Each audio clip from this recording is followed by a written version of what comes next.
কারণ হয়তো এই জীবনে এগুলো ঘটেনি, তাই আমার জীবনে ঘটে গেছে আজকে।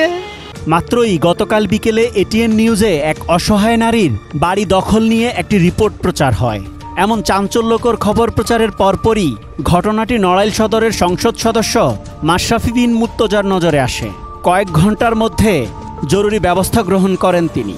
অসহায় নারীর সাথে কথা বলেন মাশরাফি এবং সেই ধারাবাহিকতায় গ্রেপ্তার হয় অভিযুক্ত প্রভাবশালী ব্যক্তি মোহাম্মদুল্লাহ।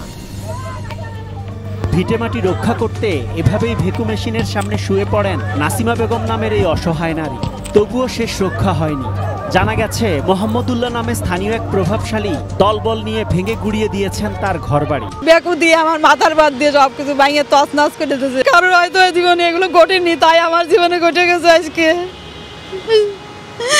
আমার জীবনে তাই ঘটে গেছে। আমি কি করব? আমি রাত্রি ঘুমাতে পারি না, খাতে পারি না, আমি চলতে পারি না। তাদের চোখের সামনেই উপড়ে ফেলা হয়েছে বড় বড় গাছ।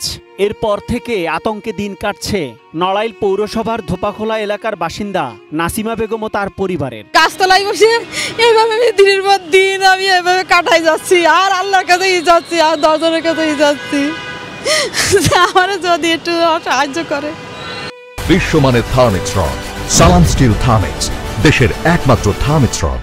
ভুক্তভোগী পরিবারের দাবি, তাদের কেনা জমি নিজের দাবি করে বারবার বেআইনিভাবে দখল করার চেষ্টা করছে মোহাম্মদুল্লাহ। এ কারণে আদালতের দ্বারস্থ হয়েছেন তারা। আমরা 3টা স্টেপে মামলা করি।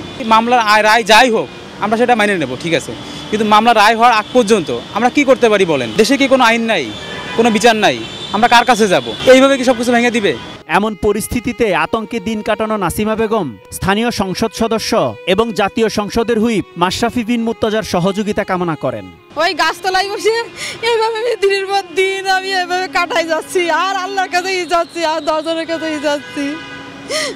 আমার যদি একটু সাহায্য করে। আমার এই বিতাড়িতর কথা আমি সবাইকে জানাইছি, আর আমি মাশরাফিকে তার দেখা পাইনি, তার কথা বলতে পারিনি। আমি তার কাছে তারপরে তবু সুষ্ঠু বিচার চাই।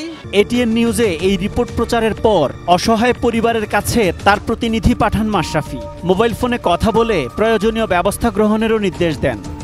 তারপরই গ্রেপ্তার করা হয় অভিযুক্ত মোহাম্মদুল্লাহকে।